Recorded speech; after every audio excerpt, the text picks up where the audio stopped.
je me souviens qu'à la signature de Coiffon d'Atta, j'ai apporté à la trou un bouquet de violettes de Parme pour lui et que je l'ai vu rougir. Et ça m'avait impressionné.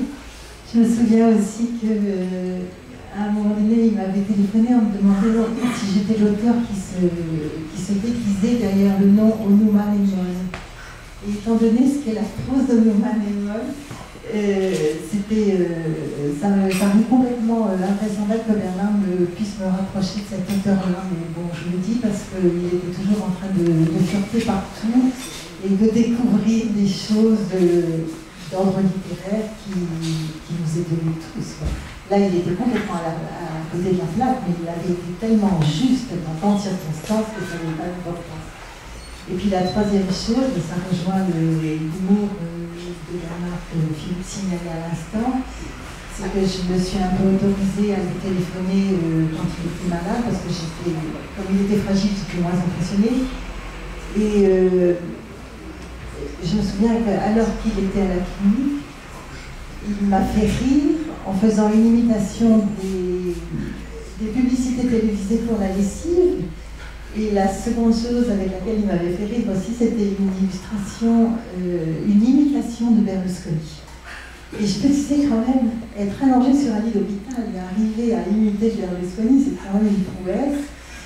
Et voilà ce que je voulais dire. Et on se disait avec Philippe, là, il y a très peu de temps, qu'il avait supporté, 6 années Berlusconi, mais s'il avait dû supporter 20 ans de Berlusconi, mais ça aurait été affreux pour lui. Voilà. Jean-Claude Tangarini.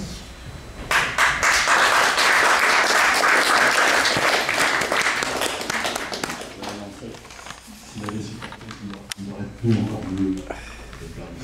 Parce qu'il avait besoin de lui. Non, des gens qui haïssaient, ceux qui étaient contre. Parce que,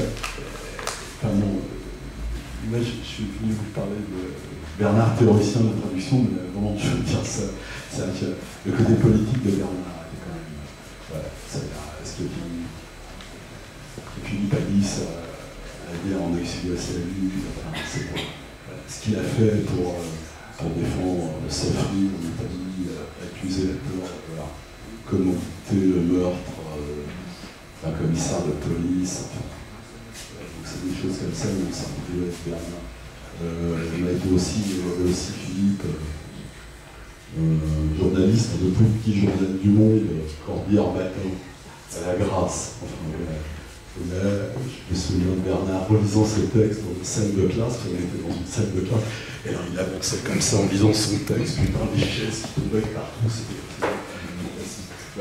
Bernard, comme il était à des moments donnés, quand il était pris par ce qu'il était, pris par sa passion, etc. Machiavel aussi. Machiavel. C'est aussi une des choses qui nous rapprochait. Cette capacité à s'intéresser à toutes les choses centrales, parce que Machiavel, ça avait à voir avec Berlusconi, avec le monde tel qu'il va, etc. C'est un poème qu'il a écrit sur Machiavel.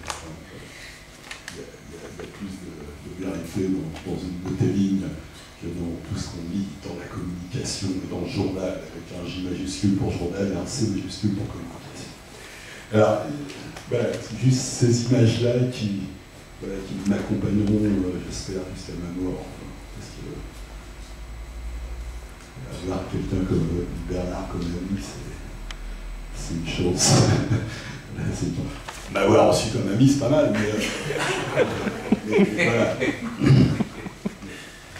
Alors, une autre chose, c'est qu'il y a une autre vous annonce, enfin, en tout cas, j'espère pouvoir vous annoncer que notre président opine du chef, ce qui veut dire que ça va vraiment se faire, que en septembre prochain, en septembre 2004, paraîtra aux éditions Verdier, c'est la place naturelle de ces textes, des écrits sur la traduction de Bernard, parce que Bernard est aussi un théoricien de la traduction. Pas seulement un traducteur, pas seulement un écrivain, pas seulement un poète, mais aussi, et ça a sa valeur en tant que tel, un théoricien de la traduction, qui a pris pris sa part dans les débats traductologiques. Enfin, et donc on a recueilli, parce que c'est dispersé dans des revues, etc., toute une série de textes de Bernard là-dessus.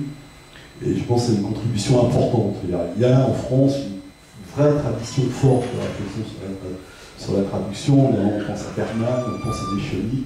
Mais je crois que ce petit livre pourra voilà, mettre Bernard à ce niveau-là de réflexion théorique. Hein. Alors j'ai amené, non, je ne vais pas vous lire toutes les pages, mais juste quelques petites citations de Bernard, parce que ça dit assez bien justement comment il se plaçait dans ce débat sur qu'est-ce que c'est la traduction. Et là, je cite Bernard Simet. La question de la bonne ou de la mauvaise traduction ne se pose pas, au fond, dans des termes très différents de ceux qui président à l'évaluation d'une écriture quelle qu'elle soit. Il est illusoire même de prétendre que la réflexion moderne sur l'acte de traduire, telle qu'elle fut menée par Henri Méchanique ou par Antoine Berman, est sensiblement réduite la part de subjectivité que comportent les jugements qu'on peut exprimer sur un texte traduit.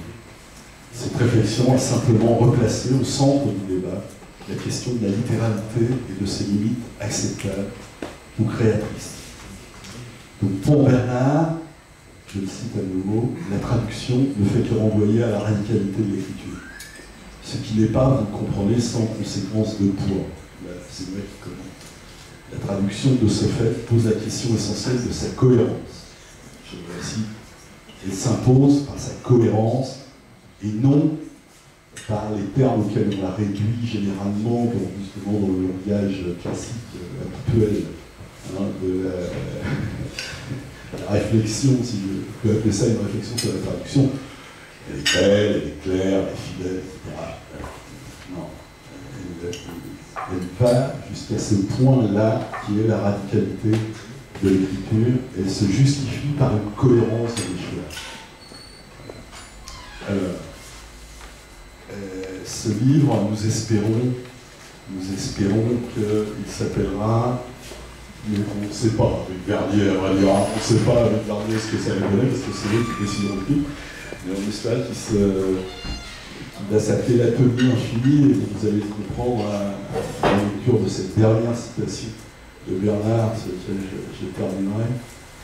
Traduire désapprend, du moins, précise-t-il, dans ces moments les plus hauts, car il n'est pas question d'illustrer les signes de conception idéalisée, la possession, l'identification, l'idolâtrie toujours aux aguets dans le rapport à ce qui s'inscrit.